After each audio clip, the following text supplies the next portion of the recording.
Qu'est-ce qu'on appelle le dictateur? Je m'en vais vous donner ce que vous ne savez peut-être pas.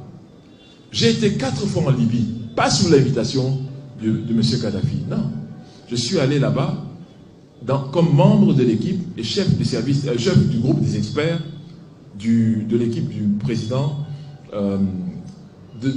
d'Afrique du Sud, Thabo Mbeki, président Thabo Mbeki, sur les questions du Darfour. Il nous a reçus, lui, une fois, mais je suis allé là-bas 3 autres fois.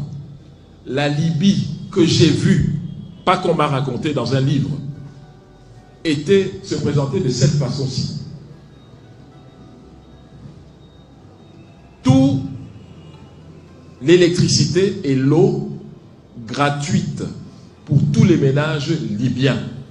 Je vous demande de vérifier tout ce que je vais vous dire ici. Électricité et eau gratuite pour tous les ménages libyens. Le pétrole, c'est-à-dire l'essence, le litre à 0,55 €, c'est-à-dire quasiment gratuit. 0,55 € le litre pour tout le monde.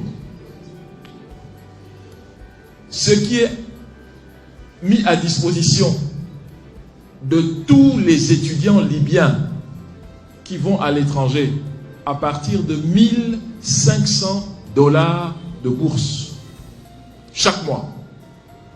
Vous n'avez jamais eu des gens qui sont allés comme réfugiés libyens ou former une communauté de réfugiés libyens. Pendant ce temps-là, les étudiants revenaient toujours. Je m'en vais vous donner autre chose qui va vous étonner. Le chômage. Si vous aviez la malchance d'être en chômage, l'État libyen payait à tout chômeur, disons que vous êtes ingénieur, l'équivalent de votre salaire de base d'ingénieur chaque mois, en attendant que vous trouviez un emploi. On vous payait comme si vous étiez déjà en fonction. Ce qui vous manquait, c'était les indemnités de responsabilité et autres. Mais le salaire de base, tous les ingénieurs, tous les professeurs, tous les cadres avaient leur argent. Le PNB par habitant de la Libye, 12 000 $ par citoyen. 12 000 $.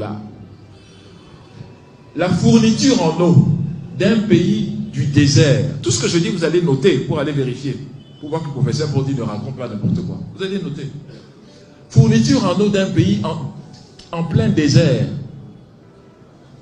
Par rapport aux ménages, 96% des ménages libyens avaient de l'eau fournie dans leur ménage. 96. En France, c'est 92%. Je termine avec une autre statistique.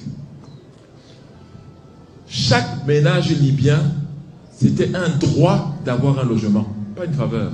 L'État donnait un logement à chaque ménage libyen.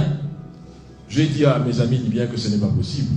Ils m'ont dit, professeur, demain, nous irons à la mairie et vous allez voir le mariage auquel nous allons assister, n'importe lequel, vous allez voir comment il va se terminer.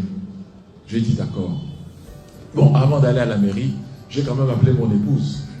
Vous savez qu'aujourd'hui, on est à l'ère du cyberespace. Je ne veux pas qu'elle me voie à la mairie et se demande, mais qu'est-ce qu'il va chercher à la mairie? Il m'a laissé ici. Donc, je l'ai appelé pour lui dire que je serai à la mairie demain de Tripoli, mais pour des raisons essentiellement professionnelles.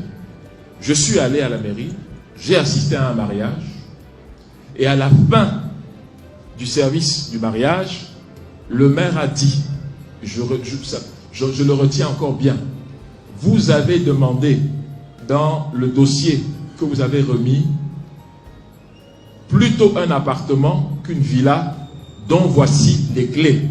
C'était devant moi, j'ai vu. Donc, voilà la dictature, mesdames et messieurs, dont on nous parle. Voilà le dictateur. Moi, je pense que beaucoup de gens aimeraient avoir un dictateur comme ça. Le problème de ce dictateur, c'est qu'il s'occupe de sa population. Et il a refusé. Il a refusé de donner le pétrole libyen à ceux qui imposaient qu'on le leur donnât. Il a refusé cela. Voilà son crime. Il arrive le 1er septembre 1969.